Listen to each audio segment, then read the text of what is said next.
Parul university के placements का कोई रिप्लेसमेंट नहीं, इसलिए टॉप कंपनीज की फर्स्ट चॉइस।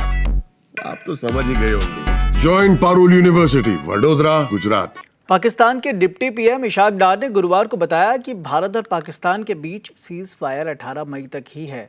जियो टीवी की रिपोर्ट के हवाले से संसद को संबोधित करते हुए इशाक डार ने कहा कि 14 मई को दोनों देशों के डीजीएमओ के बीच हॉटलाइन पर बातचीत के दौरान ये फैसला लिया गया।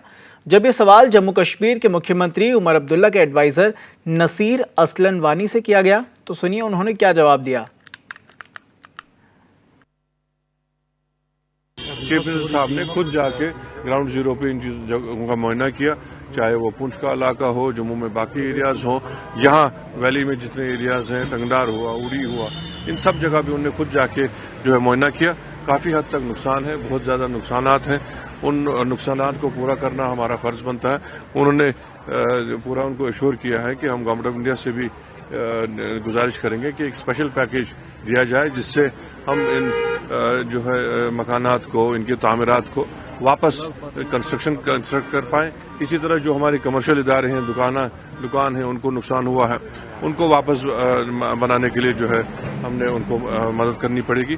साथ ही साथ जो उन दुकानों में टेनेंट्स थे उनका भी काफ़ी हद तक नुकसान हुआ, उनको मदद करके हम कोशिश करेंगे कि वापस वो अपने आशियानों में जाके बस पाएँ और अपना जितने कारोबार हैं उनको वापस दोबारा चला सकें। इंडिया पाकिस्तान में अभी जो है डिसाइड हुआ कि संडे तक जो है सीज फायर कंटिन्यू रहेगा, तो आप इसको कैसे देखते हैं? क्या आगे ऐसी तो कोई इतला नहीं है, सीज फायर ही है जैसे पिछले कुछ दिनों से हम देख रहे हैं। बिल्कुल खामोशी है और हम उम्मीद करेंगे कि ऐसी ही खामोशी रहे। सर जंग के मुताबिक 18 तारीख तक उसको एक्सटेंड किया गया और उसके बाद जो इस्लामाबाद की रिपोर्ट के मुताबिक सर, क्योंकि बहुत सारे ऐसे आउटलेट्स की ने खबरें की, मैं उनकी रिपोर्ट पे तो मैं यकीन नहीं करता हूँ। हम वही उसी बात के यहाँ दोहराएंगे जो हमारे मुल्क में यहाँ जो फैसला हुआ है, और मुझे पूरी उम्मीद है कि यहाँ अमन ही रहेगा और हम अमन के जो है खासगार हैं, क्योंकि जंग हम लोगों के लिए तबाही है, खासकर जो हम बॉर्डर एरियाज के जो स्टेट्स हैं। हम जानते हैं जब हमारे लोग इसमें शहीद हो जाते हैं, हमारे मकानात का नुकसान होता है, तो हम चाहते हैं कि किसी तरह से अमन ही रहे। नासिर साहब महबूब मुफ्ती ने बोल रहा है कि वो उमर साहब इस वक्त पॉलिटिक्स खेल रहे हैं नेविगेशन प्लांट पे। पॉलिटिक्स वो खेलते हैं, उनको अंदाजा ही नहीं है वो क्या बात कर रहे हैं।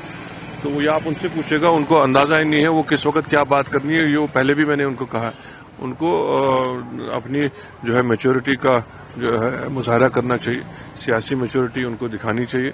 ऐसे मौकों पे वही बात करनी चाहिए जो जम्मू कश्मीर के लिए और इस मुल्क के लिए बेहतर हो। सर आप बॉर्डर्स एरिया से होके आए, तो लगभग जम्मू कश्मीर के बॉर्डर्स में कितनी सिविल कैजुअलिटीज है सर? बहुत है, खासकर पुंछ के एरियाज में बहुत हैं, उड़ी में हुई हैं, तो मगर जो इस तरह से नुकसानात हुए और जो हमने वहाँ बॉर्डर पर शेलिंग देखी, ये अल्लाह का मौजज़ा ही है कि ज़्यादा जाने जो है वो महफूज रहीं। और मुझे खदशा तो लगता था जिस तरह से जहाँ मकानात बिल्कुल ही 100% तबाह हो गए, वहाँ कैसे अल्लाह ताला ने उनको बचाया, ये उसका ही मौजज़ा है। अभी भी 1800 के करीब जो हाजी वो अभी है घरों में ही बैठे जो कि इंतजार करे। देखिए ये फ्लाइट्स तो डिस्टर्ब हो गई, ये जब सारा शेड्यूल ही बदल गया तो सीएम साहब ने जो माइनॉरिटी अफेयर्स के मिनिस्टर हैं उनसे आज बात भी की और एक बाज़ाब्ता उनको लेटर भी भेजी है कि जल्द अज जल्द एडिशनल फ्लाइट्स का बंदोबस्त किया जाए ताकि हमारे हाजी साहिबान वहाँ पहुँच के अपने जो है हज के जितने फ़राइज़ हैं वो पूरे कर सकें।